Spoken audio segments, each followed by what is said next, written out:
reason you said you want to have the reason not to be here. But I hope you guys also feel a full part of the meeting today, and welcome, particularly as we get into the substance of our meeting, that you feel free to join in and raise questions, make comments. I'm keen that you do that as well, along with my members. And to my members, thank you. It's nice, actually, to re-meet you again for this triennium. It actually almost feels like it's time to say Happy New Year rather than Merry Christmas, because I think we've had the triennium and obviously the elections, and it always feels a wee bit, like a new year's starting. But we've got Christmas to go, so we'll look forward to that. Folk, can we, before we start, I wonder if we could just join me, please, in saying the karakia, please.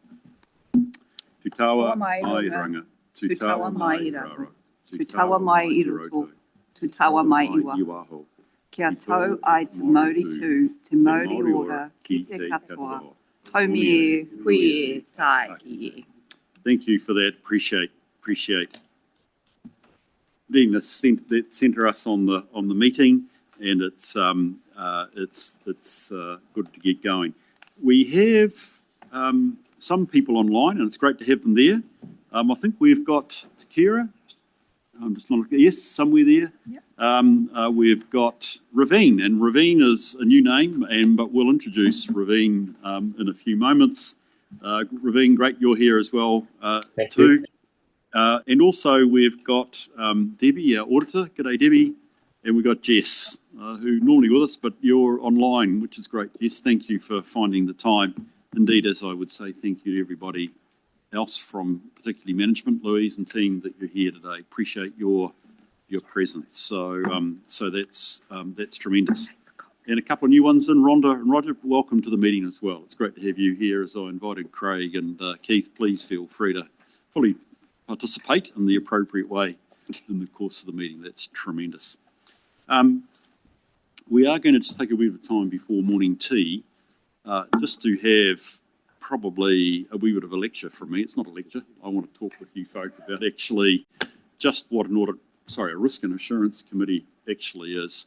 It just seems important to me that we start the triennium just with a short discussion around where we are. And it dovetails in, I would hope, and I'm looking over at Hans here to say this, I hope it dovetails in with two really key papers that we've got with our within the actual formal papers today, which is both looking at our approach to internal audit, and that's in the form of the Internal Audit Charter, and also in terms of the work that Hans is commencing around risk. So it's risk and assurance that we've got the key on our agenda. It's risk and assurance that I just want to talk and have a discussion with you about as well. Now, Jim, have I got others online, have I? Oh, Councillor Rahania. Cheyenne, welcome to the meeting as well. That's tremendous too. Okay, well, that's good. To be honest, I'm going to stand up. I hope you don't mind, because I've got a presentation behind me, and as a presenter, I tend to always stand. If that gets in the way because I start dancing, please tell me to stop. Okay, but I apologise and need to apologise to Gemma, because I meant to actually send these slides, and I said, "Oh, Gemma, where are my slides?" She said, "What slides this morning?" So I've already given her heart palpitations, and I think we probably have to have the afternoon off. So Gemma. Look, I just wanted to roll through probably, there's actually about 20 slides, and they'll be on your hub at some stage. But I don't want to go through 20 slides. We'll still be here this afternoon, and none of you want to be here this afternoon with me. I just would like to look at a couple, just to hopefully set the tone for the triennium. Now, Richard, you've seen most of these before, okay? Because they originally came out at the New Mayor's School. Because I think you were at the New Mayor's School, right? Yep. I think I saw you there. So apologies to you. I've used the ones that I used with the New Mayor's, but I've supplemented it, not that I'm going to use them much, with some of the other slides that I've used from some, quite frankly, some of my other commitments around the country. And there we go. In fact, for those of you, I guess you're all tied in with LGNZ, ACONA, which is the training system LGNZ, actually has my slides and quite a bunch of attachments you want to see it, you can do that. G'day, Grego. Come on, man. So look, I just want to really, I'm not going to ask you what's your impression of an audit and risk committee. Actually, Keith, what was your impression of our last audit and risk committee or risk and assurance committee last training? You think that's pretty apt, don't you? Is that right? Okay. And indeed, we're going to deal with sensitive expenditure today, aren't we? I found them really good, and that's why I'm here today. Yeah. So you might be sitting to my left up there. Is that right? Anybody have their head on the table sleeping? Sally, was that you? Oh, no, you were. Oh, I'm going to have to sit down. I don't want to hold that thing. You can see that I need to move around. Sorry, you guys on board. Sally, were you the one that was asleep there? Is that Just right? with my eyes open, apparently. It can seem, and I probably would own up to it at times that a risk committee can seem to be a wee bit dry.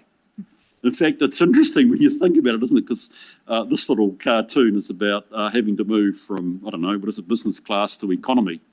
And we're going to do, it's actually it's a real issue because when you're using ratepayer money, as we do, you have to consider what constitutes good spend. And we've got that indeed on our agenda when we even look at the sensitive expenditure report for the quarter that you've prepared. Thanks, Caroline. So there is a sense to which this cartoon cuts it both ways. The key thing is actually to make certain, I guess, from me as chair, that we don't fall asleep. But we'll have to see on how that goes. You'll let me know. Richard, this was the key slide from the new mayor's school, and it's something which I haven't talked about probably with you folk, but I want to raise because as I've reflected on, dare I say it, my practice of working with in risk governance, this to me is the key point. And I want to make certain that we grab this one. And if there's only one slide you have to focus on, it's going to be this one, which is to recognise that looks like as boring as hell, if I could use that word. Okay, but actually the basis for any risk and assurance committee starts with something that is positive. Risk by its nature is negative. We often ask the question, what could go wrong? And you go to dark places, don't you, about your operation. You know, we mess up a procurement, we can't control the scope on a project, we suffer a natural disaster and the cost of recovery. It's all got a somewhat negative domain to it, albeit it's actually real.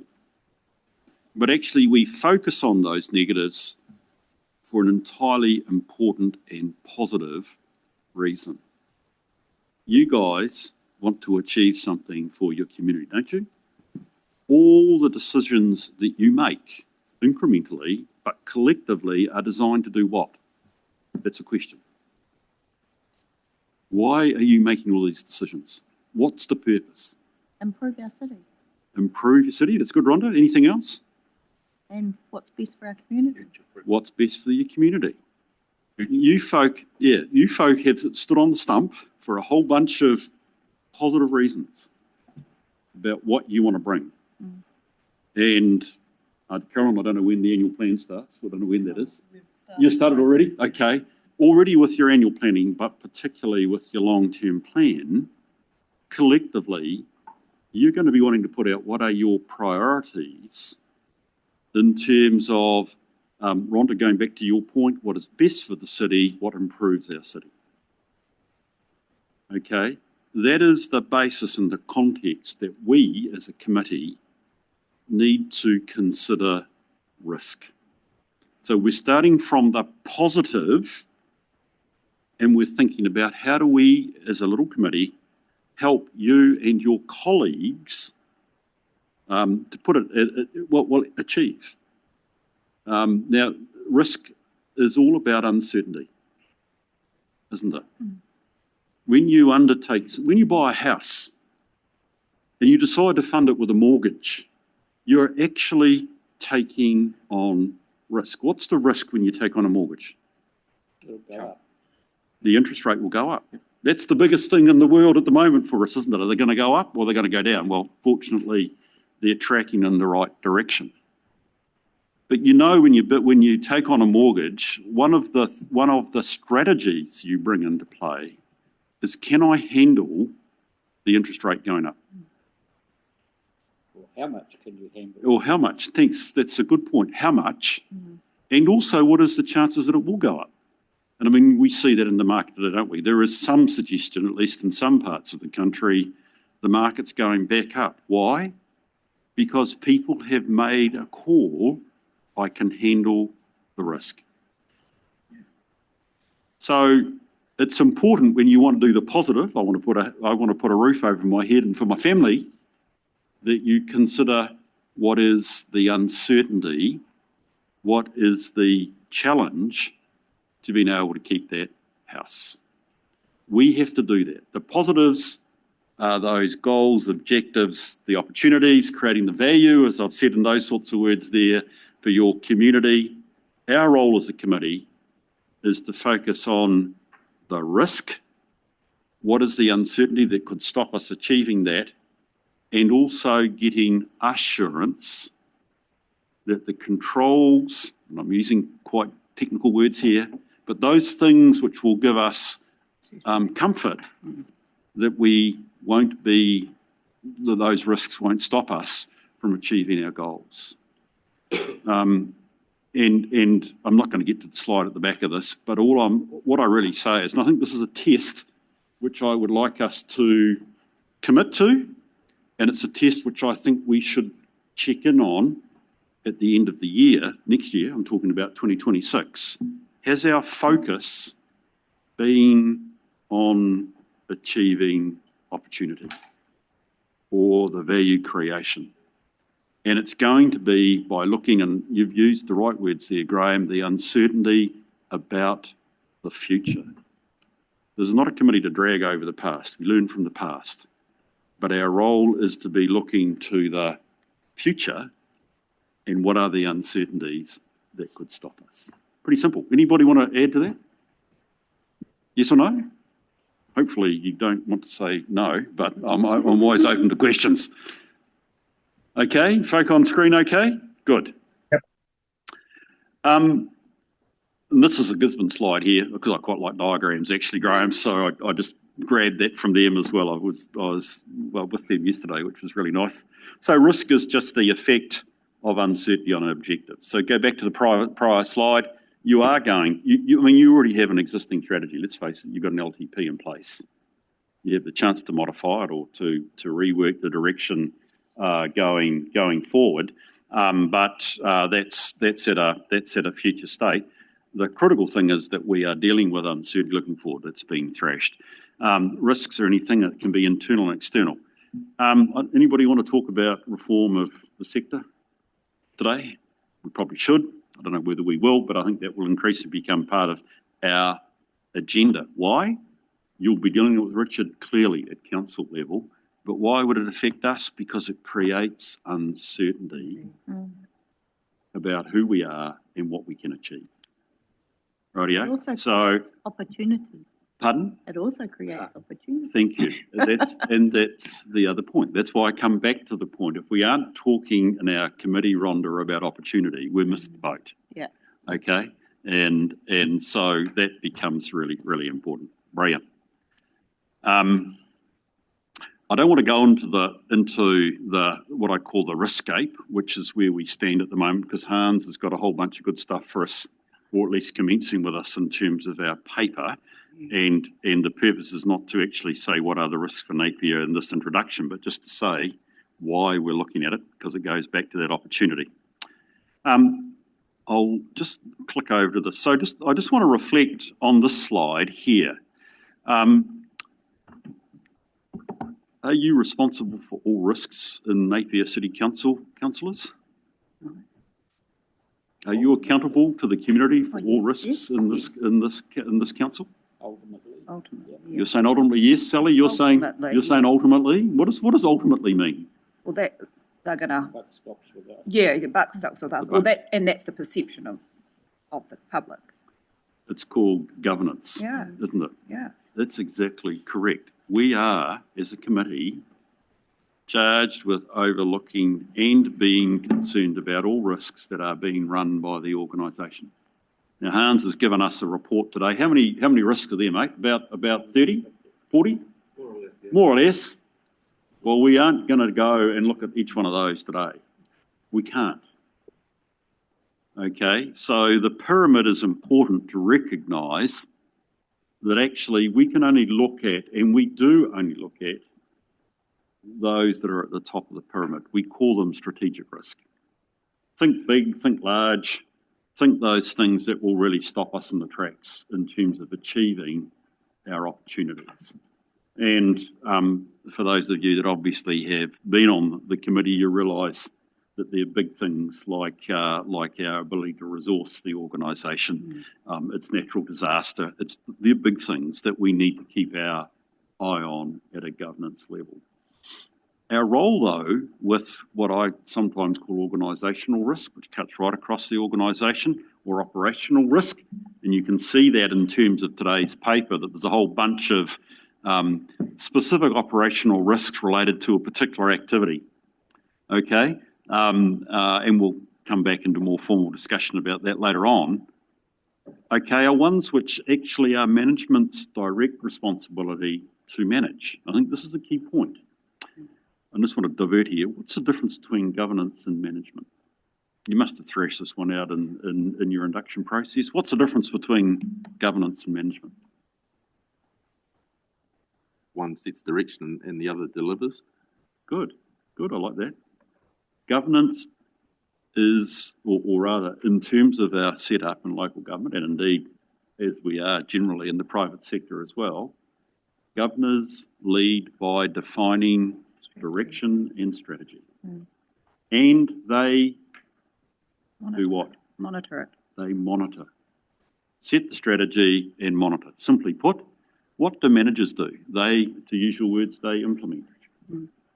What else do they do, by the way? Is that of interest? Really key point. They implement. They also provide free and frank advice to us as we make decisions. And that's actually a really important point as well. We have the time-honoured tradition function that they provide free and frank advice.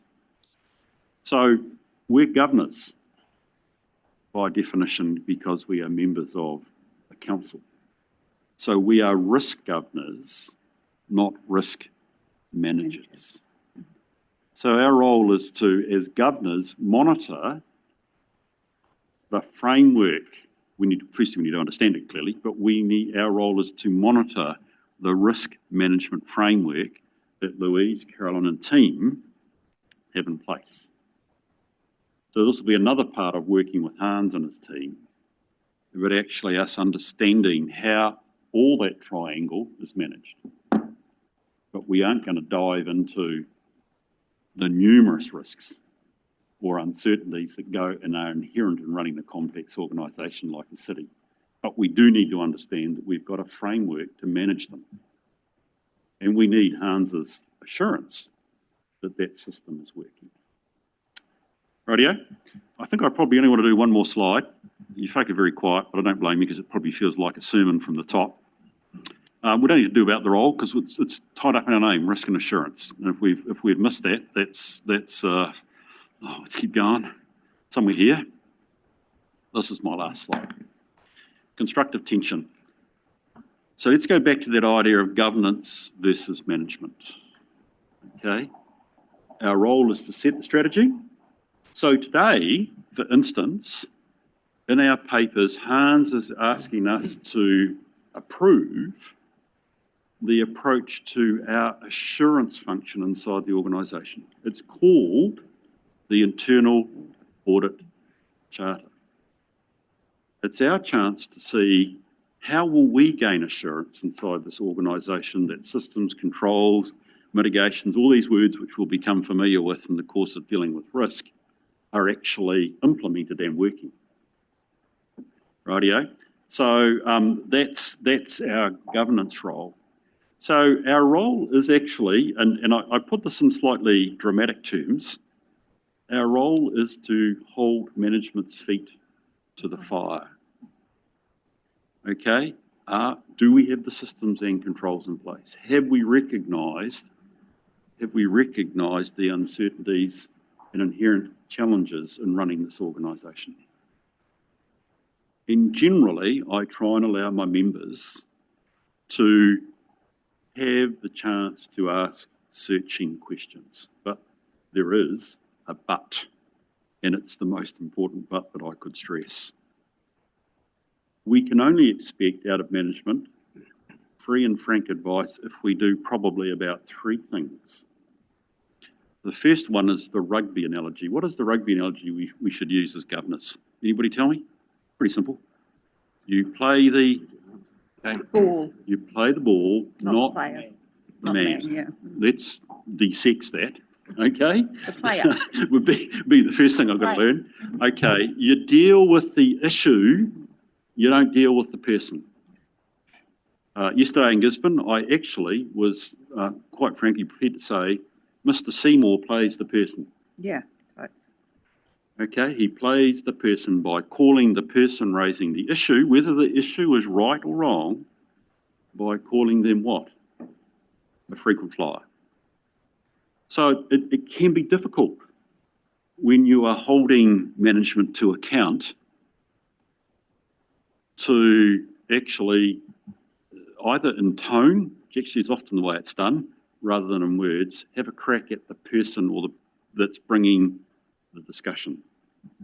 So in this committee, if we're going to have and be able to ask tough questions, you have to deal with the issue at hand, not the person. Okay, if you start dealing with a person, my aim is to shut the conversation straight down, because that is not appropriate.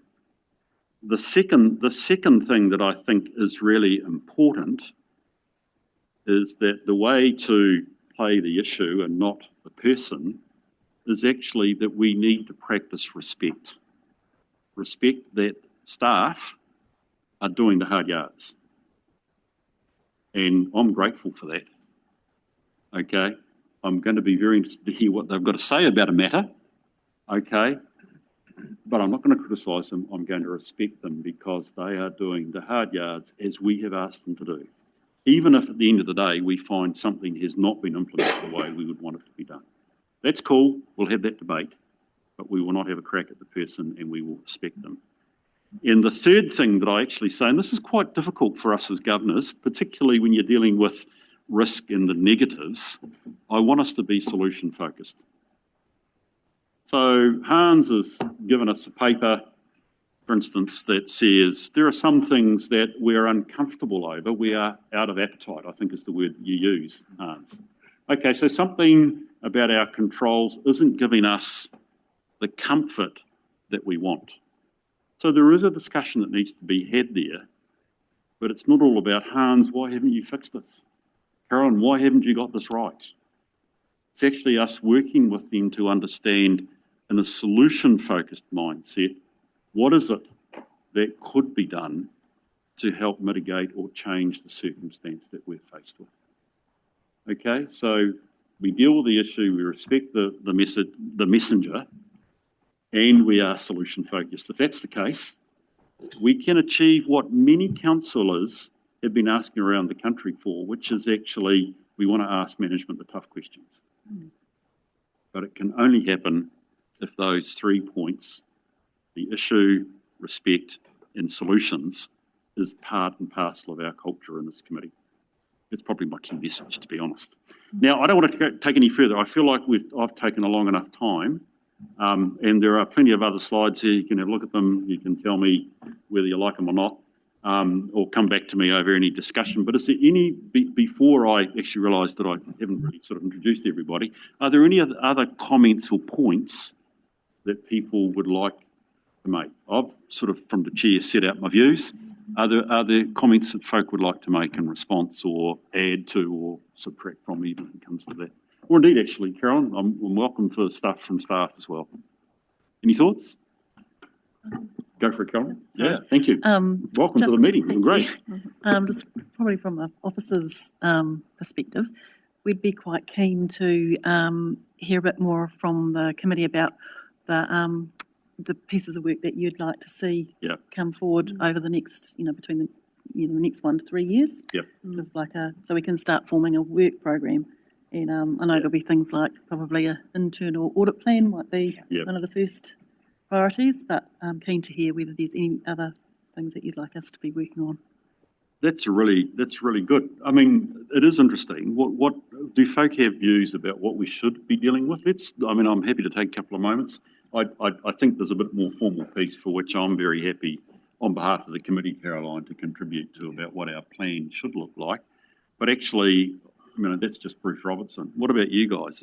Are there things in the spirit of what Caroline said is that you would like to see dealt with by this committee in terms of the program going forward? Any thoughts? Question? Yeah? No? No? What we're about to find out. Richard? I guess more of a question of what role does this committee see with the changes that are coming through with government? Yep. The rates capping and the regional reorganisation, of what role this committee plays in that, because there are big risks involved. Yeah. With that. Well, look, I can answer that, I think, probably rather than Caroline at this stage. The role is we are not a policy committee. So the approach that you and collectively wish to take around those sorts of issues are entirely at council level rather than a risk committee. I think our role is, if you've set yourself an objective, what's going to stop it? It goes back to this idea of what are the uncertainties about the approach. I think that's the standard and the proper answer, Richard. It may be that there is wisdom around some of the challenges and risks that council might like to ask the committee to monitor. But actually, having said that, in one direct policy sense, we have no role.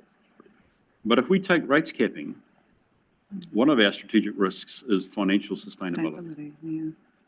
So, as a committee, I think we have the role to understand how you're going to go and address that, and how does it meet our objective of being financially affordable and sustainable with the community.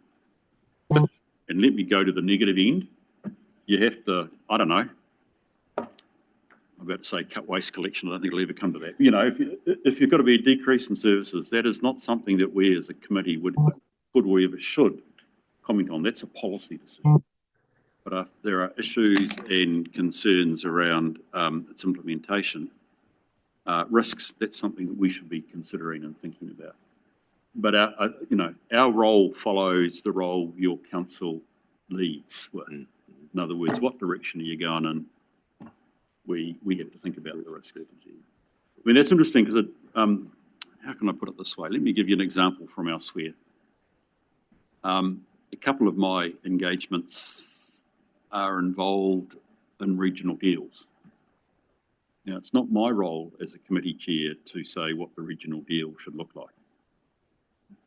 But they will talk with me in my committee about what are the risks associated with the deals. Okay, so there is an advisory level there that the committee can take, as well as also, if this is the deal, how do we make certain works, and what would stop us? So there's a wee bit of a blend there. But again, it's not a question of actually what is the policy direction you guys want to see. Okay. So look, to go back to Caroline's point, I would just provide a lead there. We meet quarterly. It's not a great deal. I say 4 + 1. We generally have to deal with you, don't we, Debbie, in the annual report. That's a really bad way of putting it, but somewhere in late October, we probably have to have a separate meeting to deal with clearing our annual accountability statement, the annual report. So 4 + 1 tends to be the level of time. Karen, there is in Hans' paper, and I think one that's more broad, I would be keen, but I think it's time for us to workshop a couple of features about our risk management framework. Hans, I think you're suggesting the risk appetite statements. We'll come back to what that all means. We don't have to do that. But I would be keen with the new council that we have some time as a total council thinking, what do we think really are the risks? Yeah. What are the big things that are going to stop us? And actually, how do we deal with, Rich, to go back to your point, the fluidity of the situation that's going to be with us for the next couple of years? I think we we had at our regional collaboration day on Friday, we had a bit of a whistle-stop tour of the economic climate and the political landscape, and I guess speaking to that opportunity, but also our attitude towards risk as an organisation. So understanding what our settings look like with a new team is actually really important, and I think would form part of the work plan for this committee, for sure. And if you want to just reflect on appetite, which is really important, if you go to my slides, you'll see this one here, which is, I think that's Waipa's one, Graham. It's also Queenstown Lake District Council's, by the way. It's a really helpful little diagram, but we'll come back to that. But those things are covered there. But Hans is quite rightly indicating that we need to revisit this idea of what sort of risk are we prepared to take. That's really what that appetite's about. So thanks for that, Sally. I'm going the wrong way. It is a conclusion. It's time to conclude. I just wanted to go back to my objective here, which is that. Well, not that one. That's my objective there. Anything else that we should help Caroline with? I think we'll have a conventional program in terms of the rest. It will mean a bit of hard work. I mean, we were starting to deal with, but I would like us to meet with risk owners. So Hans is doing the hard yards, but he doesn't own the risk. And I would be very keen as we look at our strategic risks that we meet, Caroline, with the owner. Might be you over financial sustainability, but, there's always been, if I could say to new members, great access to staff here. It's been tremendous, but I think we want to make certain that's formalised. Okay, well, look, we could treat that as sort of I know this is not a meeting, but as an action point. Caroline, you and I come back with a proposed, I'd like to suggest a 3-year plan for the committee, which would be great. Okay, anything else we need to talk about at this stage, guys? I've dealt with this really badly because, I should really have had some introductions to start. Whananatanga doesn't start with business, it starts with actually who we are. And I have been really rude because, as I said, we've had certainly, I'm new to some of you, but we've got an even newer independent member in terms of the committee online, which is in the form of Raveen. So look, I just would like to take a couple of moments. You've done this all, you folk know each other, but Raveen and I don't necessarily, okay? So I just wonder if we could go around the room, just your name, we just know which part of Napier, Napier's Napier, but which ward are you from? And perhaps one other interesting fact about you. If we could just do that, it's just a good way to start things up. Knowing people is the basis for respect. Abraham Lincoln said, I don't know that person, I need to get to know them better. And it's a basis for good respect. So if you just bear with me, I think it would be good. And then Raveen and I can just introduce ourselves as well as to where we're from. I'm just going around the table. Gregor, I'm going to start with you, mate. I knew you'd give me first. You Pardon? give me the I was looking which way. This is not a pass. Good morning. You must know your name, Gregor. My name is Greg Mawson. People call me Grego, Napier Central Councillor, Napier Central Ward Councillor. My third term, I was on the Risk and Assurance Committee, or the old name committee last term. So I popped along today to obviously pay my respects and catch up with you, Bruce. Oh, right, great. He's a good chair as Bruce. One interesting fact, most of the people in the room know me, but I can do multiple partner dances. So sarok, cha-cha, bachata, merengue, you name it. So I'm probably intermediate level. Let's not get too carried away. But, I see Takira's up for a bit of a boogie because she's smiling there. So is Craig. As long as he keeps that mode. Thank you. Oh, thanks, Gregor. I appreciate that. Roger. Roger Brownlee, first-time councillor for the Napier Ahuriri ward. Interesting thing, I've lived in Bayview all my life, so that the apple hasn't fallen far from the tree, as they said, and very interested in Napier. I think Napier's a lovely place, and so is Hawke's Bay, so we're in for some good challenges, which is great. Thanks, Roger. Appreciate that. Hi, Keith Price. I'm just an observer. Ahuriri Ward, 7th term, can't dance, can't sing. I think we know that. Isn't there a song that's like that? Right, okay. Thank you, Graham. Graham Taylor, Tarara Ward, I can't remember how many terms. I think it's 6 now. Yeah. Interesting fact, my best man has got the same name, had the same name as you. Oh, is that right? Quite a famous person. So when I saw you with the chair a year or so ago, I thought, I'm sure it's not the one I know. Are you able to say which Bruce Robinson it is? The All Black Centre. The All Black Centre. Oh, right. Yeah. Who was also from Hawke's Bay, Mahora Primary School and Hastings Boys High. Oh, right. Okay. I was playing for the Wakatip Juniors in the days that Bruce Robertson was playing, and I still remember going along to, registration day and saying my name was Bruce Robinson, and the pen fell out of the guy's hand. Bruce, unfortunately, I was nowhere near the specimen that your mate was. So, is your second name John? No, it's not. Okay, I'm going to keep on going around, and we'll come back to those online. Richard, the boss. Oh, let's not get carried away. Oh, yeah. Richard McGrath, Mayor of Napier. I think I started council 2014. Have attended a few audit and risk meetings in my life as punishment. I'd argue there's nothing much exciting about me. I like old cars. Good on you. Got a few of them. None of them go. That's right, they're wrong. Thank you, Richard. Kia ora, I'm Sally Crown. I'm the Deputy Mayor of Napier and representative of the Ahuriri ward. This is my 3rd term on council. And something interesting about myself. I have lots and lots of brothers and sisters. I'm one of 15. One of 15. One of 15. That's a good number. Back to that rugby team again. That's right. G'day, Craig. Hi, I'm Craig Morley, first-time councillor. I'm in the Napier Central ward, but I live in the Ahuriri ward, so I kind of represent 2 wards, so cover quite a bit there. I'm here as an observer today, and I'm all ears, so I'll try and keep it zipped today. Something about me, I think people are starting to realise that I'm a technical person and I kind of view things from a different scope, and I hope I don't rub too many people up because of that. We have to embrace the idea, Craig, and you're welcome to unzip your mouth if that's what you're referring to on the basis that if you're here, I welcome everybody's input and actually. The essence of democracy is welcoming a contest of ideas, which by definition means different points of view. Okay, brilliant. Rhonda, g'day. Kia ora, Rhonda Crystal, 3rd term councillor in the Taradale ward. I do live in my ward, but I grew up in Tutera.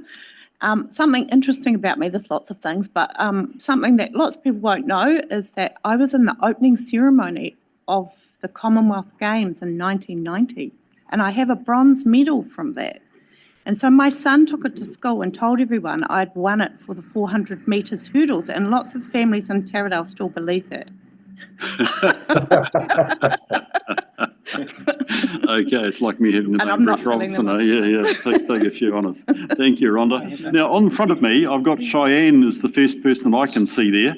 So, Cheyenne, if you could welcome to the meeting and introduce yourself, please.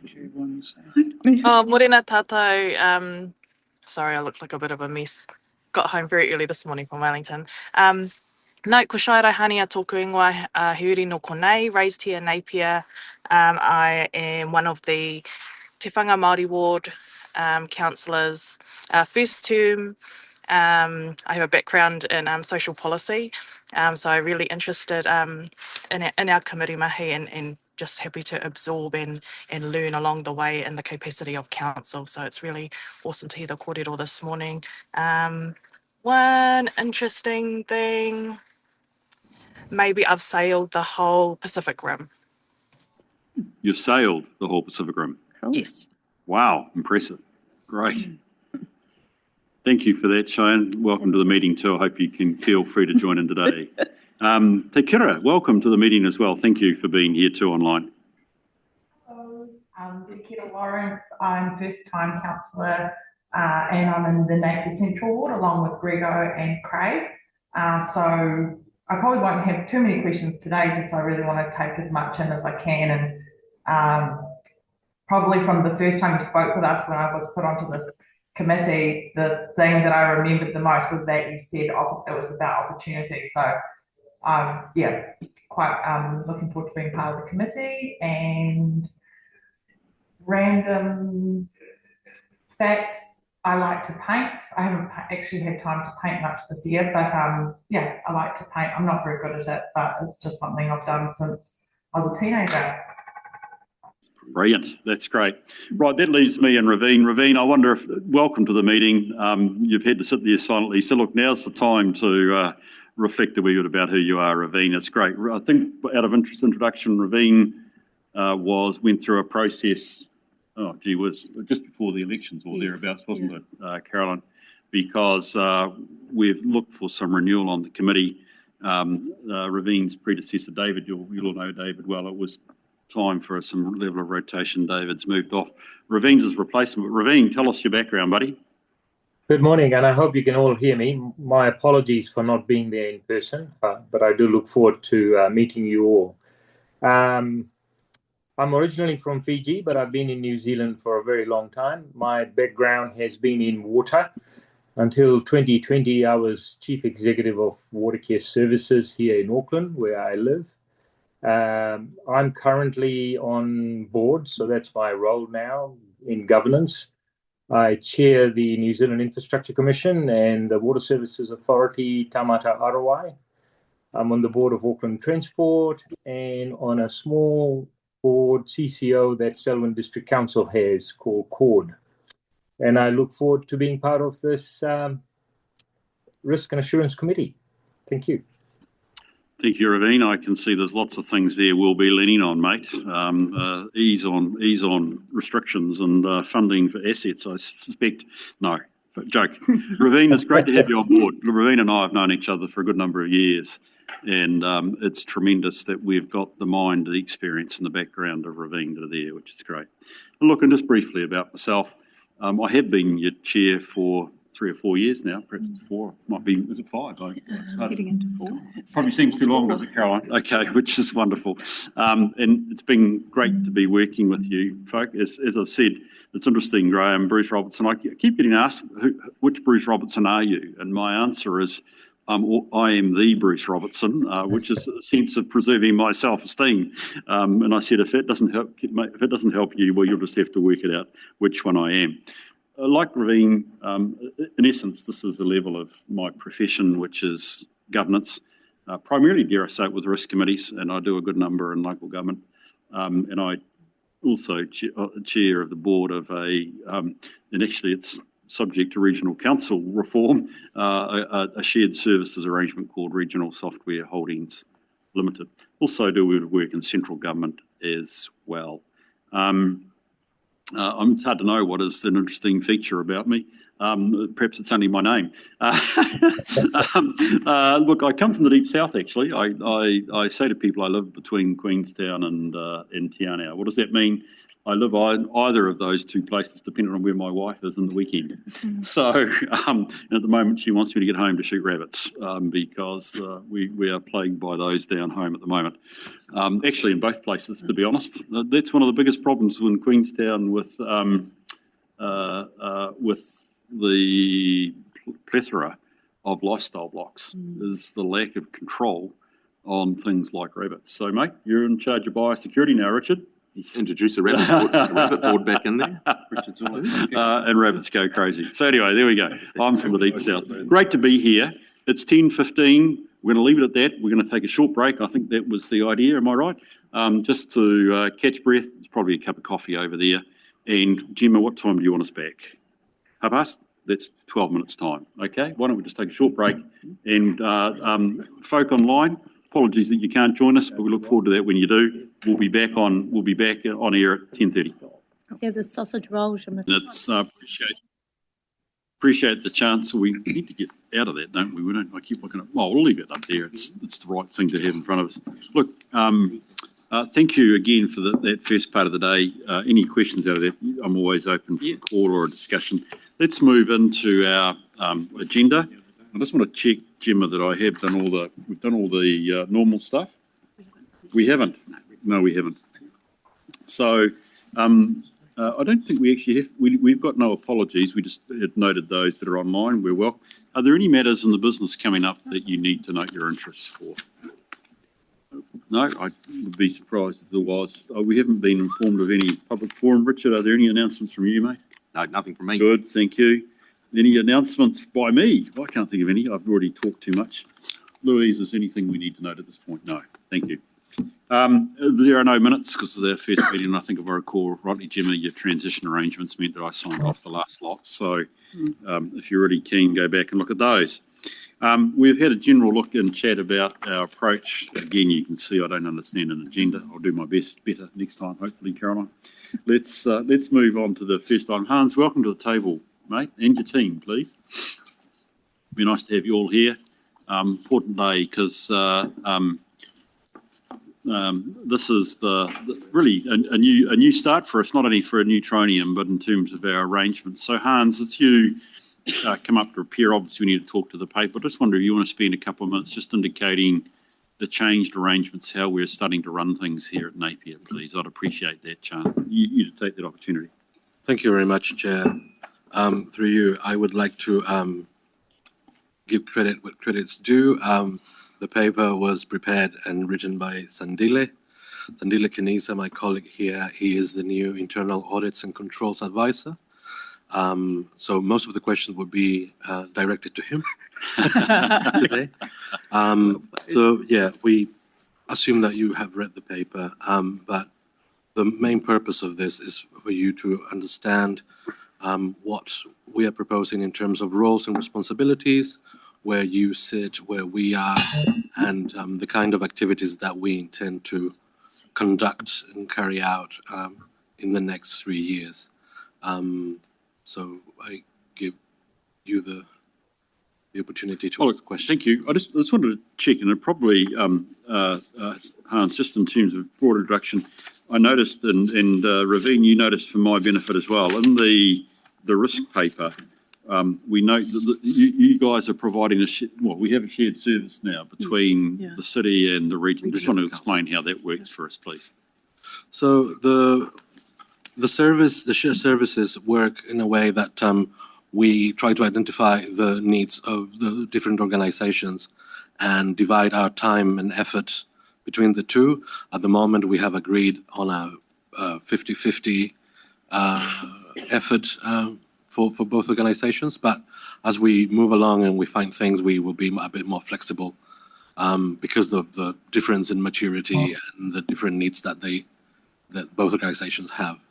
But at the moment, things are happening in parallel. Yeah. Great. Thank you. Hans, if you're able to say that we have greater maturity, you're off to a winner, buddy. But I won't ask you to say which way that goes at this stage. So essentially 50-50 arrangement and the benefit being in lots of ways a sense for us as a committee of a more tangible approach to both risk and internal audit, which is superb. So it's Sorry, through the chair. Sorry. Just to add to that, so this is a newly formed team of 3. So we have Hans here, who's our risk assurance and controls manager, and then sorry, I meant to call you by your surname, Sandile, who's our internal audit advisor, and then we've got over here Marat, who's our quality business improvement analyst. And so between the 3 of them, they'll be working across both Napier and the Regional Council. Brilliant. That's great. Right, you can take the paper as read, but any key highlights? Actually, Sandile, it sounds like it's your paper. Is there anything particular here you'd like to raise to the benefit of the committee before I open it up for discussion? It's just a brief summary through you, Chair. Just a brief summary in terms of the paper just talks to the protocols that we'll be following in the internal audit function. It lists our responsibilities as well. It also talks to the independence. That is quite an important section as well in order for us to provide assurance. It also talks to the third line of defense. So you'll have, you'll see there's a diagram there that talks to where the governance sits, where does management sit, as well as our function, where does it sit, as well as the external audit function. So yeah, those I think are the important sections in the document.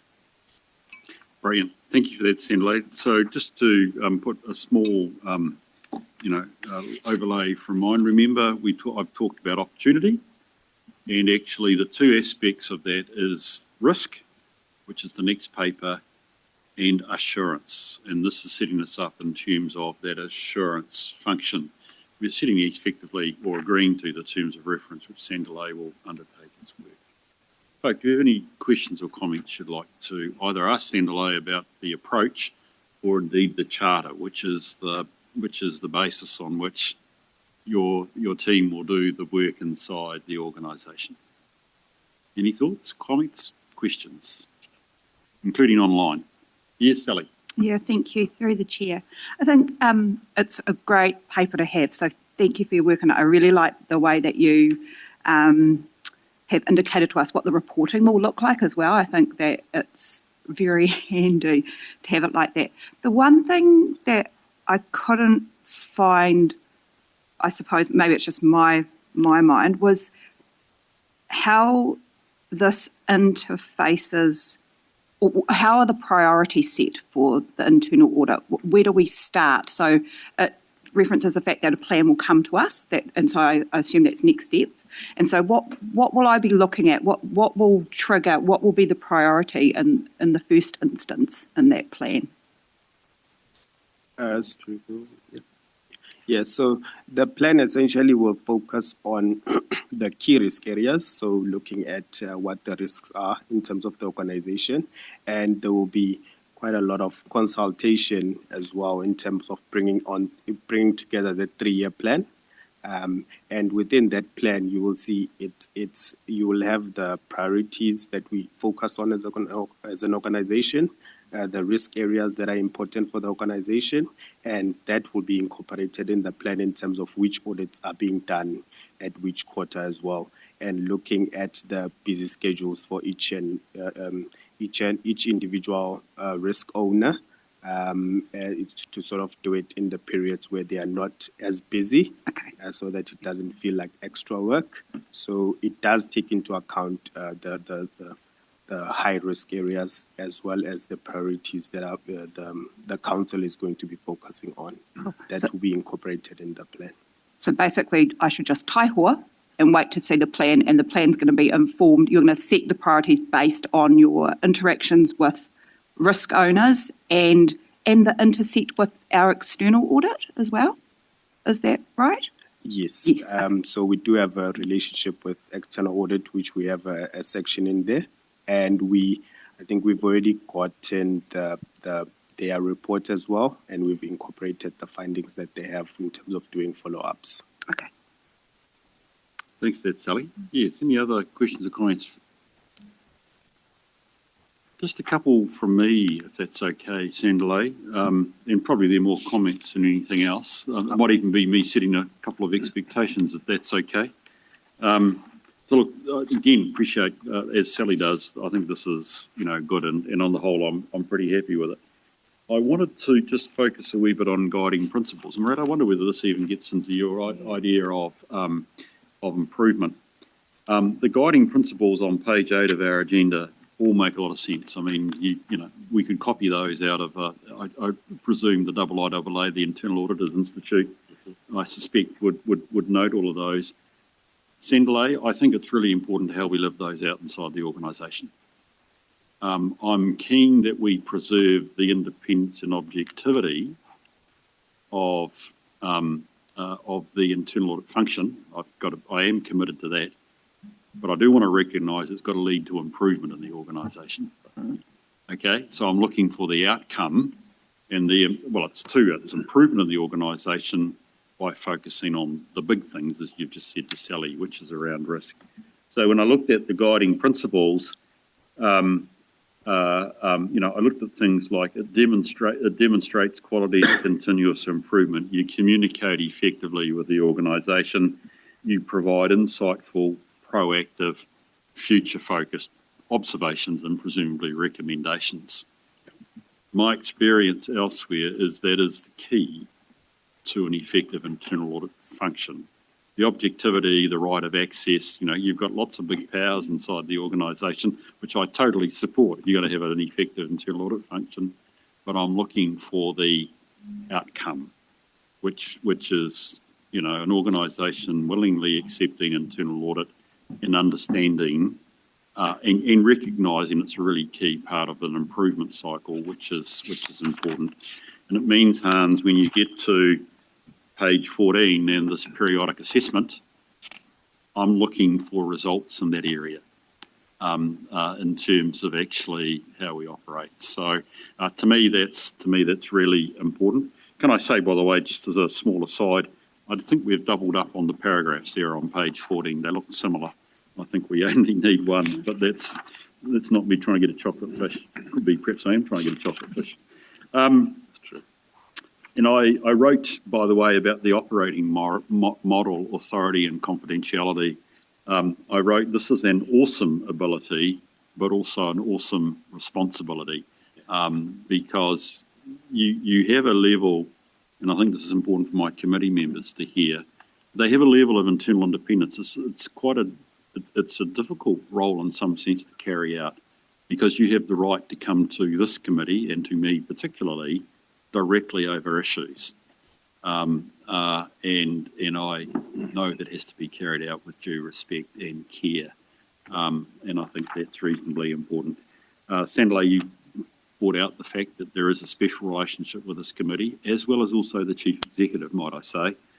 As in contrast to Caroline, you're responsible for their rum and rations, but actually a lot of the work they'll be doing will be looking at you. So I totally understand that relationship as well.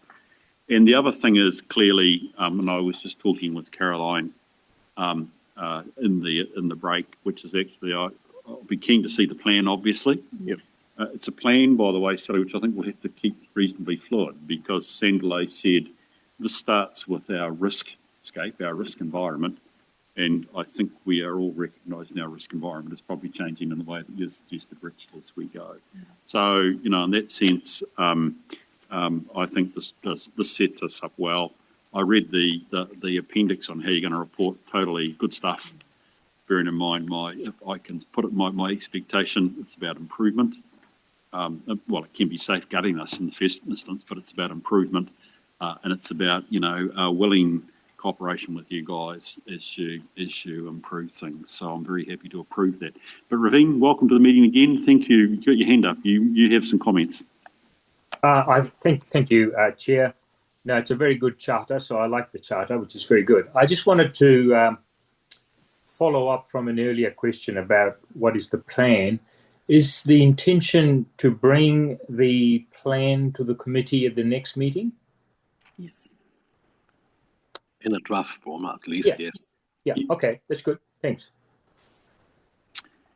And look, and for clarity, because I'm always sensitive to my chief executive with any audit and risk committee, I take it you will take Louise into that as well before it comes to us, because it's about cooperation and working well. So, yep, so Raveen, that is definitely a key point for us to think that one through. I mentioned, Raveen, a wee bit of fluidity on that plan, because I think the start for this is the risk environment. I don't have any trouble. We can work out a plan now about what you guys could do, but I'm just conscious we have to be a wee bit sensitive to actually, what would be changing circumstances for us and how we want to deploy our resource. How many audits do you think you can do in a year, out of interest? Yeah. Any idea in mind? How many can you do? So what are we resourced for, Caroline? Perhaps I'm looking your way rather than poor old Hans and Sandler. I guess it depends a bit on what they are. Yeah. But in the past, we've completed about 4 with our external provider. Yeah. What would you be looking? I mean, you guys are doing it elsewhere. What would you be looking at to do in the course of a year? So we are planning to have a continuous look into the financials. Yep. So quarter to quarter. And then we will have a different focus on each quarter, depending on availability and capacity. We haven't decided yet which are the main areas, because that, again, we need to link that to the risks and to the strategic objectives. So to answer Deputy Mayor Crown, to follow up on that answer as well. So we will take into consideration your strategic goals and your objectives to identify risks, and those will inform the internal audit activities as well. Yeah. Brilliant. No, I appreciate that. And to some extent, I wanted to do the next meeting's paper now, right, which is our risk. So give you guys a chance to have a think and a thought through. I just reflect, because it's relevant to the charter. Your resourcing really is important, because I do, obviously we want a productive program, but I always argue auditors, my experience, internal auditors also need a bit of what I call free float, which is undefined work or time, because as the year goes on, we will find, or Louise will find things that will be valuable to have internal audit input to as well. So we just need to think about that, Caroline, as you start to draft up your plan. And I look forward to dealing with that in the new year, which would be great. Thank you. So look, we have the charter there. It makes sense. I think I've just suggested one little edit on that page 14. You just want to check that one out. But apart from that, from my perspective, it's good to go, which makes it sound like I better move the motion that we receive the internal audit charter. I'll drop the provide feedback unless we put it in the past tense. You've got our feedback. Do I have a seconder, please? Thank you, Sally. Is there any discussion on the motion? We're all good to go? All those in favour, please say aye. Aye. Thank you. Appreciate that. Anybody against? I think so. Right, can we move to the risk paper while you guys, then Maretta, you're going to come up for this? You're not taking any credit for this, and I suspect you're in behind all this as well, mate. More at the table, the better. Thanks, Sandalay. Appreciate that, mate. We look forward, obviously, to the work you're doing next time around. Hans, if you could give us an introduction, a sense of where this is going, that'd be great, please. Sure, yeah. So the idea of this report is to introduce the committee to a kind of a new approach for the council in terms of risk management and the way that we identify risks and assess them, and the way that we report back to you, which is linked to the idea of the lines of defense that Bruce discussed earlier and Sandile discussed in this charter. We are going to inform you what you need to know in the terms that you need to know at the level that you are, with the understanding that if you need to know more, the information is there for you to have. So why this report is so short is because we focus on the salient information, the salient points, and the most important risks that you need to focus your attention at. I included a table. I'm not sure if I will in every report, but I included it to show you that this is a snapshot of the current situation that we found when we started. It doesn't mean that those risks are relevant, or even if they are rated correctly. We will go through them with the risk owners and inform the changes when they happen. Bruce asked me to clarify what the new approach would be. And so to summarize it, I would like to just say a few points. So we want to focus on the uncertainties that matter. So not all uncertainties are good or bad, but the ones that matter to your objectives, so the ones that are linked to your objectives.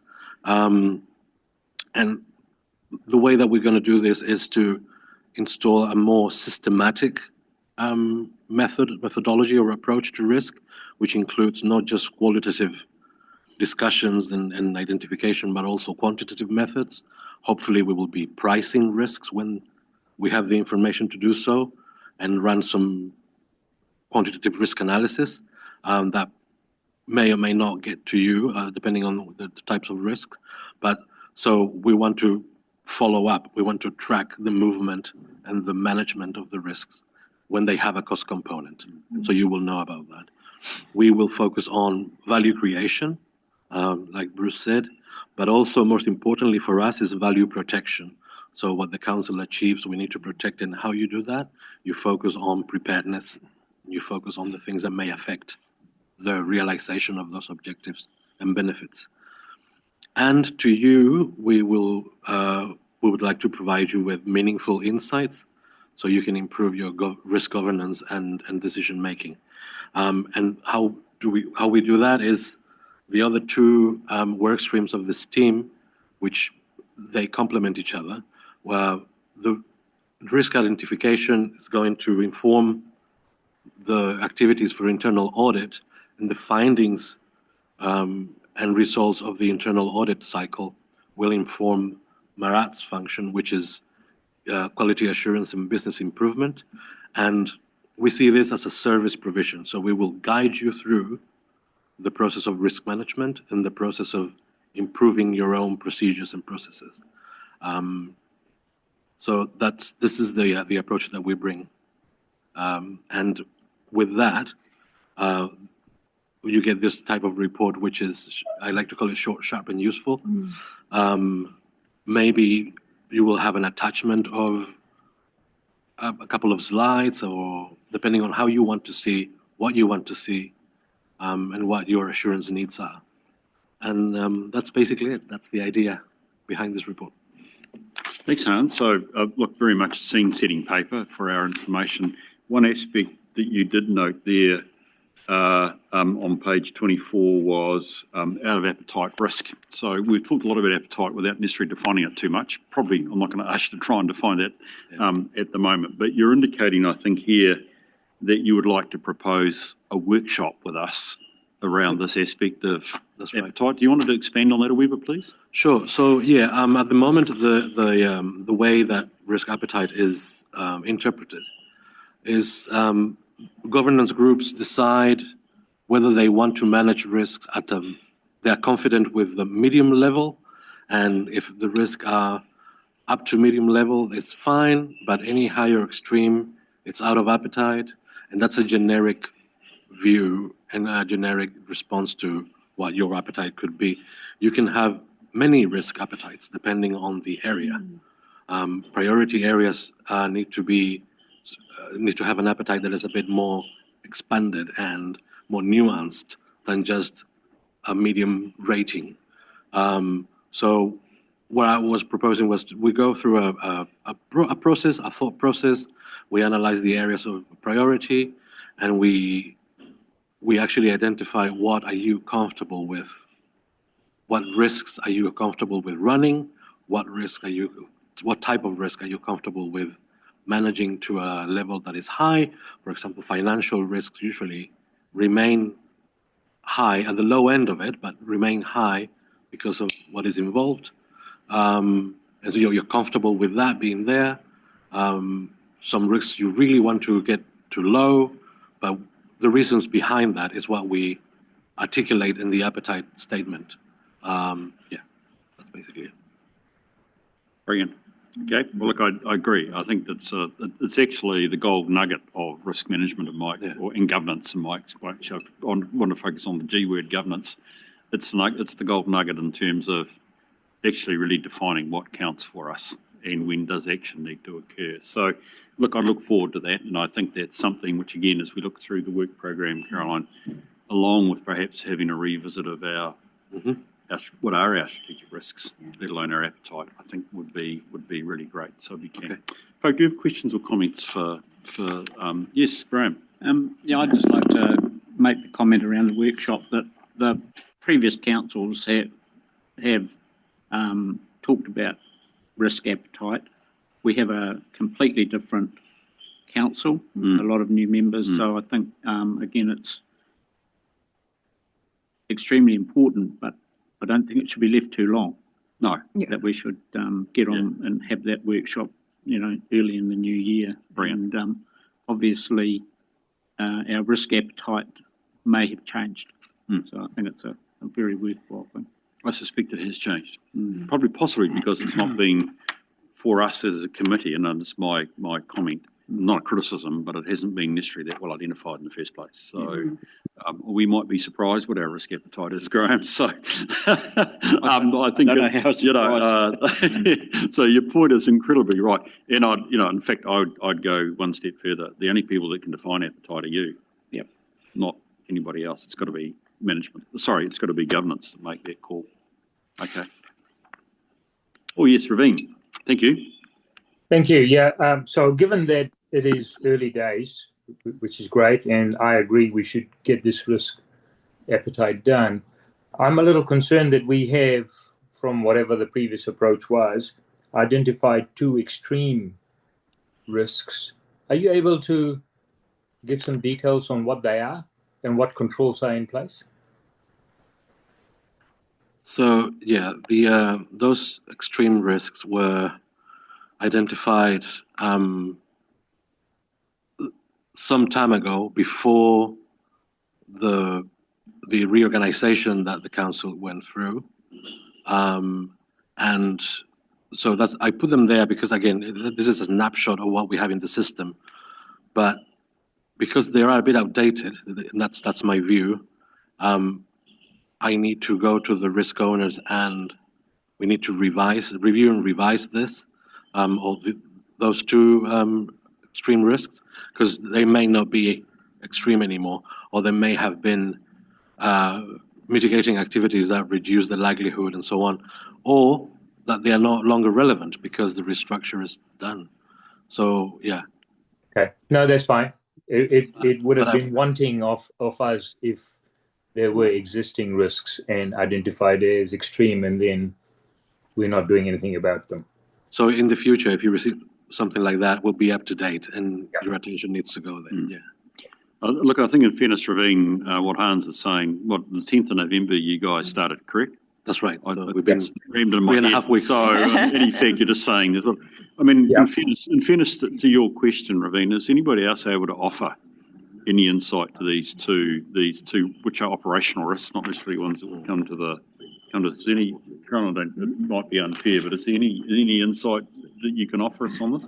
Because I mean, the reality of it is, they could still be extreme risks for whatever reason, but we don't know. I just wondered whether anybody had any general sense of what was here. If not, I won't delay. So the information behind it is, I purposefully made it generic, because there are information that would have to be publicly excluded, and this is a public paper. Yeah. But it has to do with capacity and capability and getting the right people, the right talent, and retaining the talent. That's the first one. And the second one is about a IT system that has an issue there with the contract. So yeah. Okay. Well, look, I think we aren't in a position to necessarily have that conversation today. It's clear from this. But Raveen, thank you for your point, because it does. I mean, it reflects the value of a snapshot, and actually, obviously, with a more appropriate basis for discussion, that actually we need to focus on these things. Because I agree with you, Raveen. If something's red, it's it's there for a reason. We should be looking to understand what happens after that. Okay, thank you, Raveen. Any other questions or comments from folk? Look, I think it would be. Oh, sorry. No, I think it would be remiss for us not to go past a couple of go past 4.4, which is emerging risk. Because Richard, I think this comes very close to the point you made in that little opening session. I think there are lots of emerging risks, and sorry, that's not a critique, by the way, or a criticism of your paper. I just want to reflect that. Even probably since you prepared this paper, the world has moved substantially for local government, and it's going to move again on Tuesday, isn't it, the 8th, when the new announcement comes out about resource management. Could totally change the way our environmental, our consenting functions work as well, which could be quite fundamental to the whole position. I don't think again today, Richard, unless there was any particular matter that you wanted to raise or discuss at this point. But I do think for the next meeting, actually a lot will have happened. What date is our next meeting? Caroline, you able to, Gemma, are you able to tell me off the top of your head? March 8th. Oh, is it still to be determined? Sorry, March 8. Okay, so look, a lot's going to happen actually around these risks even between now and indeed that date, because they will have emerged. They won't be emerging. They will have emerged probably in their form, although the management of the governance and management of them will continue. So I just think it would be useful for us to recognise the time-boundedness of this paper, the fact that significant changes have occurred. Clearly, as a council, you'll be looking to, and are looking currently at how you address those. I think it would be useful we have a wee focus at the next meeting about how you see the lay of the land from a risk perspective, how it affects our opportunities, and actually where we're at with it. So I think that would just be useful. Because obviously there's still a lot to be revealed, because it's even with the regional council thing, it's still at the consultation stage, so we shouldn't totally preempt anything here at this point. Okay. Thank you. Righty. Anything else? I feel like I've got to the end of that, and thank you for your input, people. So the report's going to change. The other thing is the report's going to change a bit, because you'll come with a stronger sense of actually with a bit of analysis about what you see as the risk profile, riskscape, as I tend to call it, that we are facing. Okay, that's cool. So the resolution as we receive, we consider the new reporting approach, and I think we're saying a big tick to that, Hans. And we're essentially identifying, we're asking that a workshop is needed, particularly around two things. One is just what is the current risk environment? What do we agree are the big risks? Yep. And number two, what is our risk appetite? Ideally, that would be a workshop which all councillors are invited to, not just the committee. Yeah. Okay, so I think if I could just be clear on that. Brilliant. Do I have a mover and a seconder for these motions? I better move it. Who's going to second for me? Thank you, Graham. Appreciate that. We're going to move.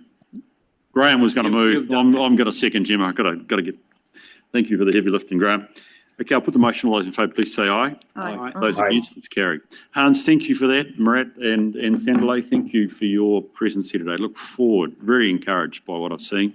Look forward to working with you guys. Thank you very much. We take it forward. That's tremendous. Andrew. Thank you for waiting, boss. Good to have you here. Good morning. In your hands, as always, what are the key salient points? You can take it that we've read the paper. Thank you. Yeah, through the chair. So yeah, take the report as read. Just with a note of that strategic risk 32, which is failure to proactively manage health and safety risks or maintain safe work systems, has now reached within appetite through the final treatment action being completed, which was the booking and securing governance training for elected members. Yeah. Brilliant. Nice and succinct. Folk, do we have questions or comments with Andrew over the paper, please? Okay, Andrew, just a couple of questions from me, mate. I was just thinking, it's terrible, I'm not a particularly good mathematician, but I do a bit every now and then. And I just noticed the overview that there were 233 events over the last 90 days, which is nearly 3 events a day. How does that, and sort of the trends and what have you that you will be aware of in Napier, how do you see that result? So we use, the events can cover anything from a dry rescue for the pools to someone stubbed their toe on a door, or a contractor had an event.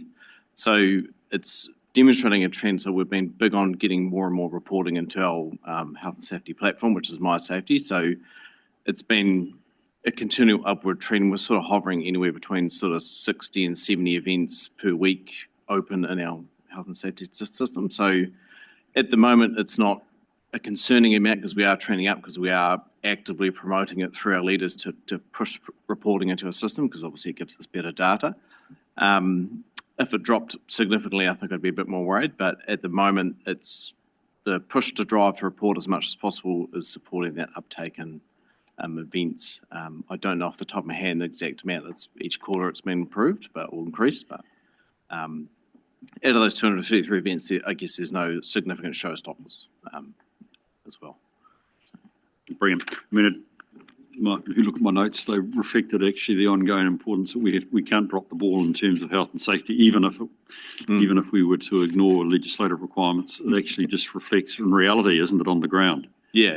That we have to. Do you investigate all those events? So it's the level of investigation. We use the term investigation, so it could be just a simple matter of a dry rescue. The investigation is we've recorded it. We also use that as a mechanism to maintain our pool safe. So it's a repository to record it through to, say, a contractor event where something significant has happened. Then I work with the contractor and with the investigation. The one contract event we did have that required the investigation, we had a health safety reset with that contractor on site. So it just depends, I guess, on the severity of the event is how far I go into it. So, yeah. I must confess, and it's me getting into the weeds, I didn't know whether I was particularly encouraged by the use of chocks on the wheels. I thought fix the brakes might have been the answer, but yeah. That might be me being political rather than actually reality in terms of health and safety. Yeah, exactly. And the great thing about an investigation is the switch queues right up to the moment of the event or the queues that were happening. Yep. And there was a problem with the brakes, and the one control was to sit on the truck with your foot in the brake. Well, the brakes are the problem. So, yeah. Okay. Yeah. Get you. Radio. Hey, listen, mate. I'm interested always. I mean, if I can just say this to my committee, it's about systems and processes. A lot of our work, but indeed, in terms of the responsibilities of officers under the Act, it is indeed being Section 44 aware. I was interested in the ACC. I'm aware ACC, I think, recently have reported on their sort of annual review of issues. And I understand from what I've read, it's things like they've noticed a rise in hearing loss related issues. And actually, I think they've also made some comment around asbestos, both of which are issues for us. Do you have a chart? How did that sort of feedback for what's coming in from elsewhere filter into our approach to health and safety at Napier? I think with us, with regards to ACC stats, we don't have any asbestos-related cases within the council, and we do annual health monitoring for positions that warrant the need for annual health monitoring, and part of that is audiometry. So we do capture that data, and to my knowledge, at the moment, we don't have any significant hearing reduction apart from anything associated with just age and time. Our main one with ACC was manual handling injuries, which was I think, if I remember right, over 70% of our ACC claims. And what we did to combat that was have a manual handling campaign with mechanics of how you use your body, understanding and listening to your body. And I think we've reduced, I think, significantly. I think we're under 30%, if I remember right off the top of my head. So we do get our ACC stats and we report that to the lead committee. And then we obviously identify trends and dig into it basically. And then in this case, manual handling was awareness campaign, which was quite successful. So. Brilliant. Raveen, I see your hand up. I just got one more question, if that's okay. Then I'll hand it over to you, Raveen. I was just interpreting what you've written here, the Healthy Heart Check campaign. And it was this, you've done 160 heart checks, that sounds good, generally, with improved accessibility for facilities employees. It was to understand that last phrase. What was meant by that? So we initiated a health check last year, and we got inundated with people wanting to get 15 minutes in front of our health nurse. So this year the focus was on getting the health nurse into the areas that demonstrated us last year that had the highest need, and just having more appointments, more days available. I think we did it over a 3-week period, if I remember right, whereas last year we did it over a 2-week period, and we kind of had to just draw a line in the sand. So we sort of had people continuously asking us for about 2 weeks after the end date. So we just, I guess, thought we'd need to make it a lot more accessible and get the health nurses out into the businesses that showed us the demand for it. Brilliant. It's been a really good campaign. We've helped a lot of people with hypertension, unknown hypertension, and got them into a medical professional to help them. So it's been a pretty big success for us. Brilliant. No, that's good to hear. It's been really good. That actually explains that. So thank you for that. That's really good. Raveen, you've got a question or two? Yeah, thank you, Andrew, for a good paper. And my apologies because I'm new, so obviously I will ask questions that may be quite obvious. Do we have a good understanding in the organisation between the critical health and safety risks that the council itself is responsible for, and the ones that others are responsible for, but the council is a PCBU? I think in the previous, I guess, risk team, we had a good delineation between risk and hazard. So I focused primarily on the hazards. We've just adopted in the last, I think, sort of 6 months, our top 8 critical hazards for the councils, and they're pretty obvious ones like confined space, excavations, sort of, crane lift sets of things. So we have a new framework around that to start managing that, and they're reviewed every quarter, every 3 months, or if there's basically a critical hazard breach. So one of our critical hazards become a reality, our controls failed or whatever that may be, and then we basically investigate that. As soon as there's a breach, we investigate it. My team and myself, we investigate it. For the risk side of the business, the risks I have involvement in with health and safety is the 3 mentioned in this paper. I'm either the risk owner, control owner, or I work with the control owners of that, which in this case, SR32 is our chief executives. So I supply, I guess, commentary and information around that. And if there's anything significant that comes up that I think needs to be escalated, I report monthly to the ELT team on anything that's significant. So I think there's always risks we don't know about. We uncover, we discover. We're constantly in that discovery mode. That's why I like investigations, because they do often bring up risks in the business, whether it's procedural or process that we have missed and overlooked, and then we subsequently fill those gaps. But at the moment, for I guess health and safety and hazards, I'm comfortable where we're at, but there's always work to do. There's always new things to improve on, and that's a big drive of my team is continuous improvement with health and safety from top down. Thank you. No, that's good. Thanks, Praveen. Any other questions or comments from folk? Graham? Thank you. I'm just interested, and sorry for my ignorance, but in the actions for the investigation of significance, who conducts the post-incident drug testing? The contractor does. So it's part of our contract between council and the contractor. After a significant accident, they carry the cost for the post-incident drug test. And supplementary to that, does Napier City Council have a drug and alcohol testing policy for staff? Yes, we do. Yeah, it's just been updated to reflect the changes in, I guess, the thresholds accepted across the ASNZ standard, which I can't remember off the top of my head, but yeah, we do. Thanks, Graham. Yeah, Craig. Through the chair, I note there's a significant number of aggressive customer breakdowns there. How are they handled? Are they referred to police generally, or are they put on a banned list or anything like that? So aggressive customers, though, we ask them to record anything with, like, if someone's used offensive language to a team, right through to basically that they've become threatening behaviour, and their police will be called. We do ask them to record it in here, like whether it's police or it's just poor behaviour by the public. So it's sort of it's a real wide ranging capture of what we get. What we damn aggressive could just be our customer service team being abused on the phone. We do use the police when we can, when it's like if there's any sort of weapon or anything like that used. We do use trespassing from our facilities, and we also if it's escalated and the police attend, we ask the police to trespass them as well. So we sort of try and use all our tools to ensure that our staff, when they're dealing with the public that are abusive, to try and protect them as best we can.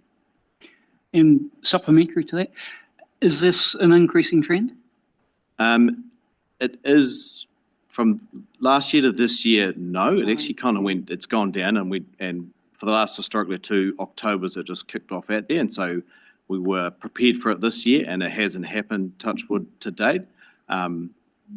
It hopefully keeps going down, but we're not too sure why. But we have also really looked at our aggressive customer training for our staff, particularly our facilities customer-facing teams, And we've got a new supplier to carry that function, which has landed extremely well, and it's very targeted to what the community's facilities are facing, to what they deal with, the customer services, the libraries team, which it's too early to say if that's helping drive the de-escalation, but hopefully that's another tool. But at the moment, it's gone down, but it's probably too early to say, is it definitely trending down continuously? Yeah.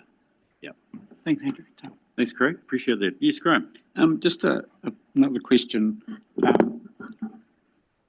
As you're aware, there's new legislation around elected members having access to security for their homes. Have we, over the last year or so, had any complaints recorded by elected members of security or aggressive behaviour, those types of things? Do we record that?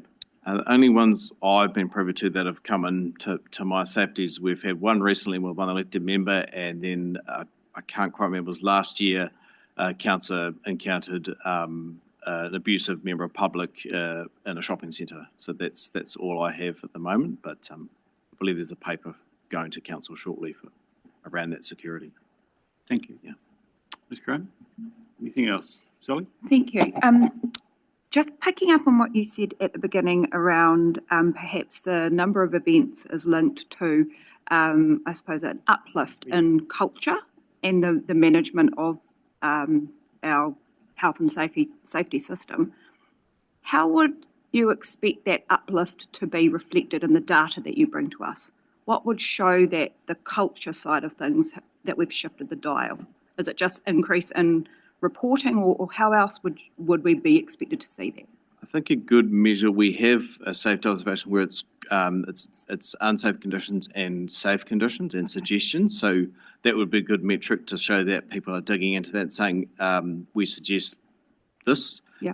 Something pretty hot on when someone does make a suggestion or does put safe conditions, we pounce on it as a team and talk to that person who's put it in, say thank you very much for that, and then work with the team leader manager on how we can make that a reality, because often they've taken the time, they've engaged with us, and we want to solve that issue for them, so it keeps that engagement. So that would be one metric, I think, and also the range of people adding into My Safety. So we sort of have pockets around the business that constantly do it.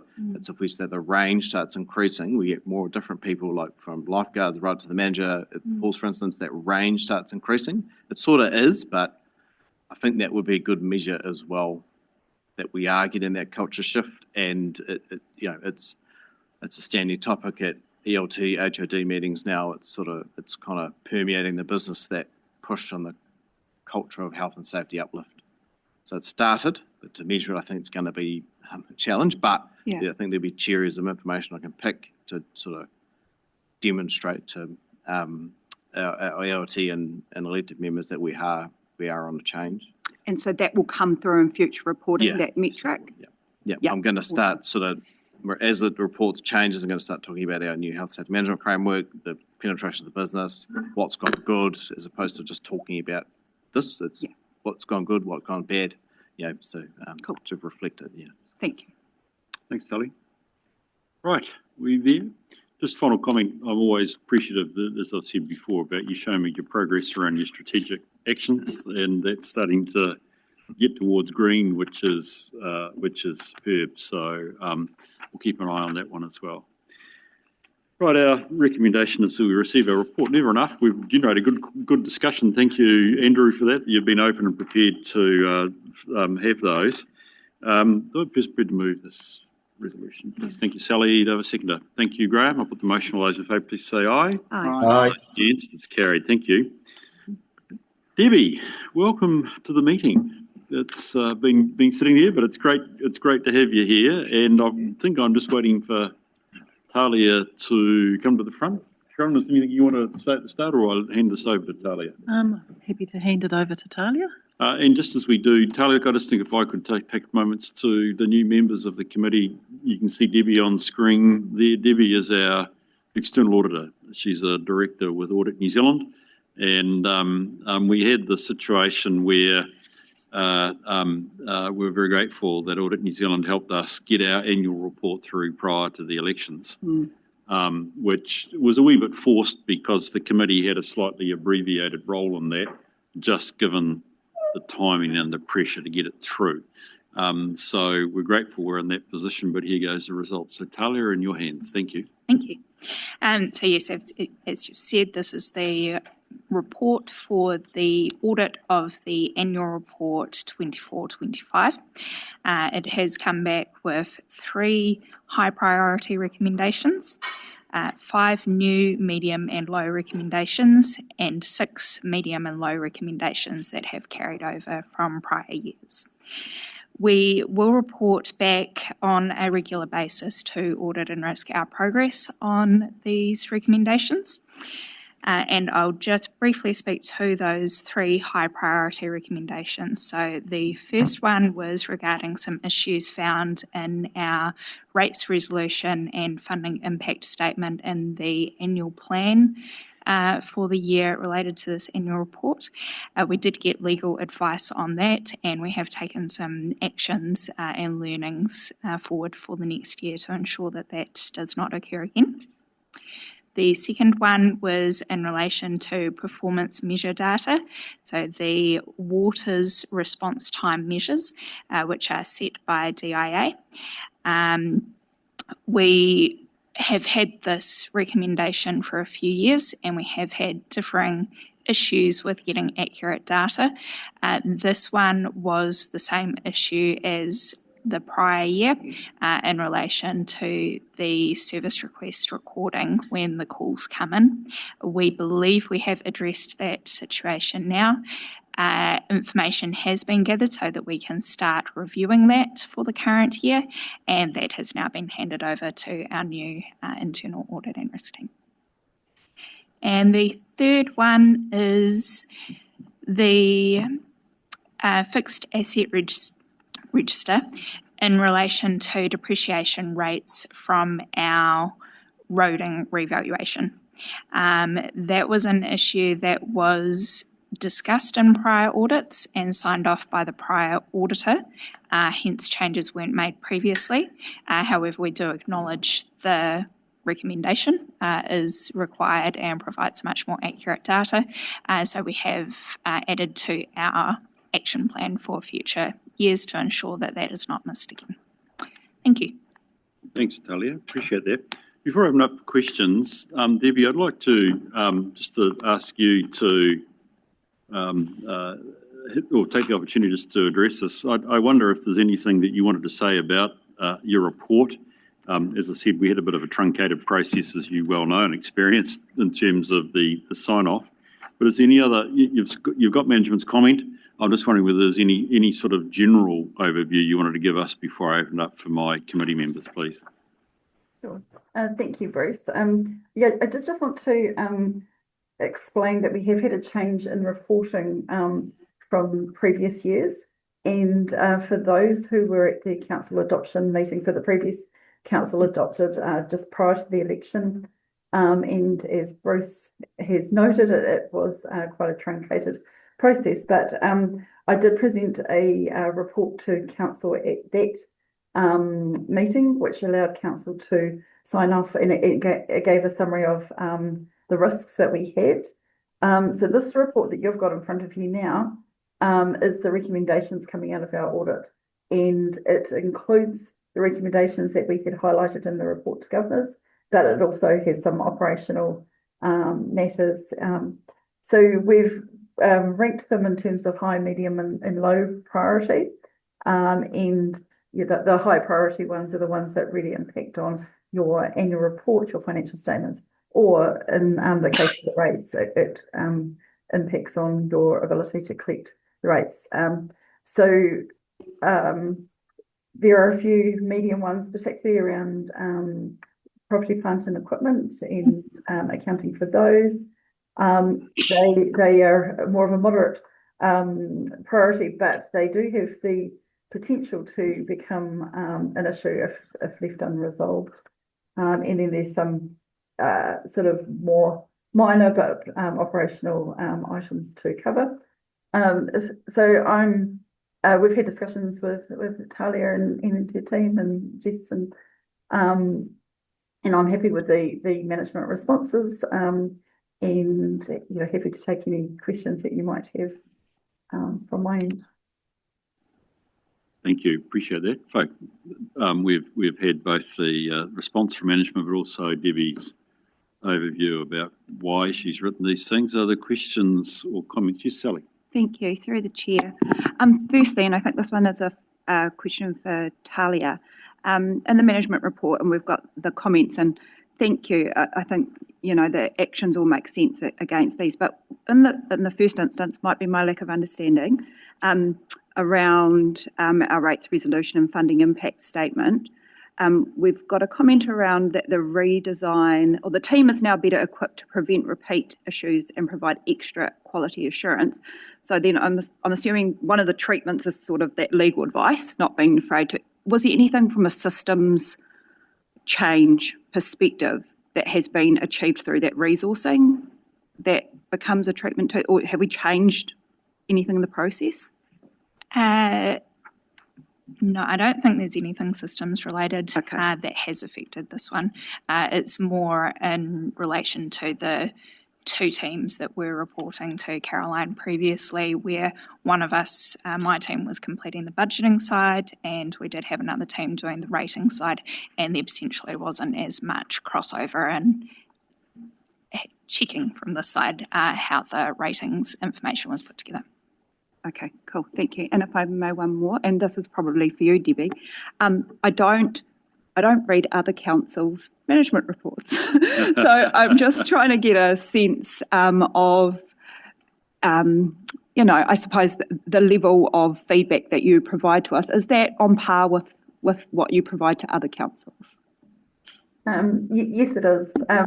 So previously, we used to have a more detailed management report, which was really a report to governance. But yes, this is on par. So it'll be aligned to each council's own, findings that we have and priorities. But it is the same as what we would report to any other council. Cool. And so we're not, you're not finding more things to comment on for us compared to other councils? So there are varying degrees of comments that we may have, but we don't say that you've got significantly more than any other council. Some councils will have more, some will have less. It just depends on where they're at in terms of their journey and in terms of the issues that have arisen. Any other questions or comments? Debbie, thank you for that. And I'd actually, Talia, just want to go back to a comment that you made, Debbie, which is quite rightly they are the high ones. Thank you for focusing on those. But Debbie, you indicated that even taking into account a medium, there's a level here of comment that is related to our fixed asset system. And I'm just conscious that we're facing significant change with waters reform, etc., and things like our asset register is going to be significant in terms of those sorts of aspects of transfer and what have you. Are we comfortable that the recommendations here are all manageable and dealt with or dealable with, so that we can have that support in terms of asset transfer? There are discussions going on around the resourcing for that, so Caroline or Jess might be a better place to answer.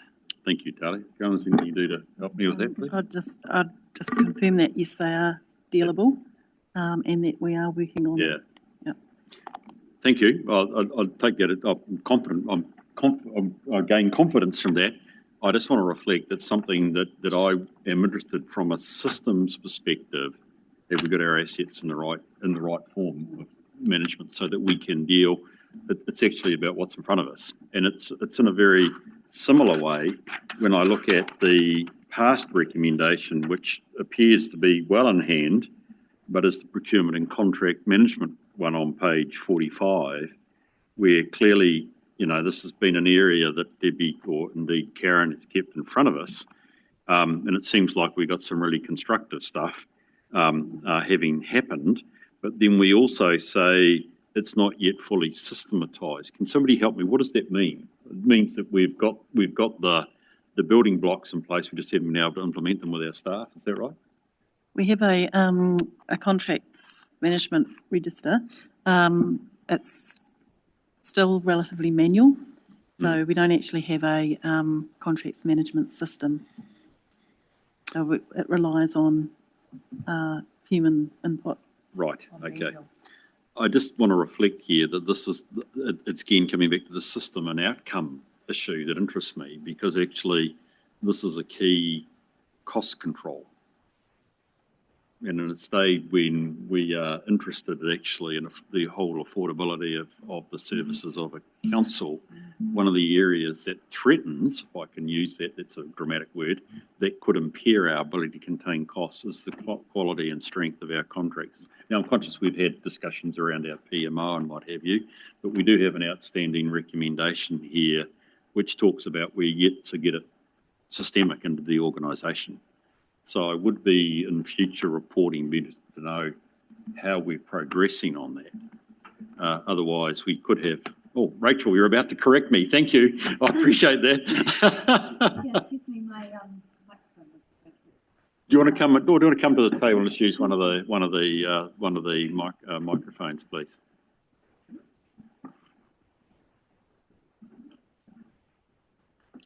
Thank you.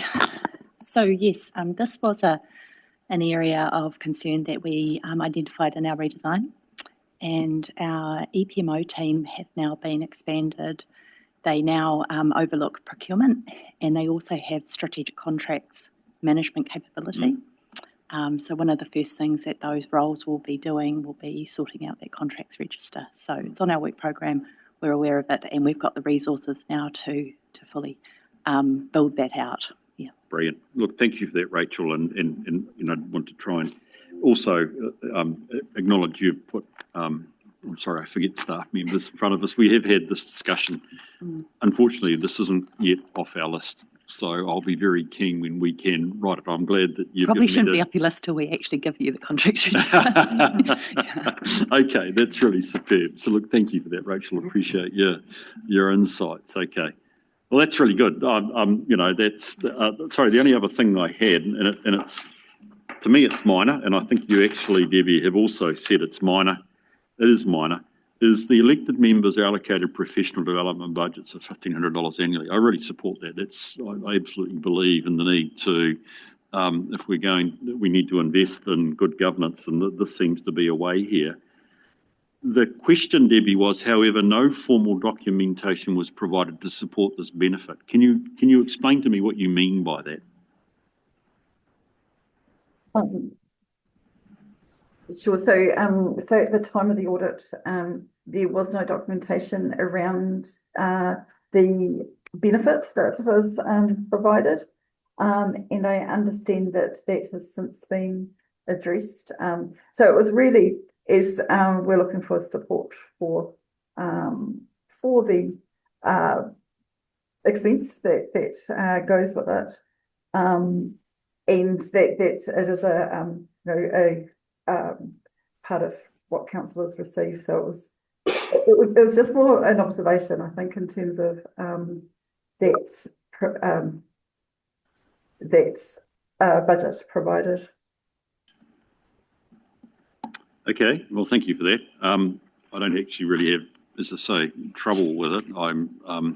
I'd just be keen to see that we tidy the area up, Talia. And I mean, I think the answer is probably that it does. You have tidied it up, but I just think it's one that we want to make certain it's tickety-boo, because I'm very keen that if there's relevant support to developing our governance around the table, I think it's really important that we don't do anything to impair achieving that, which is great.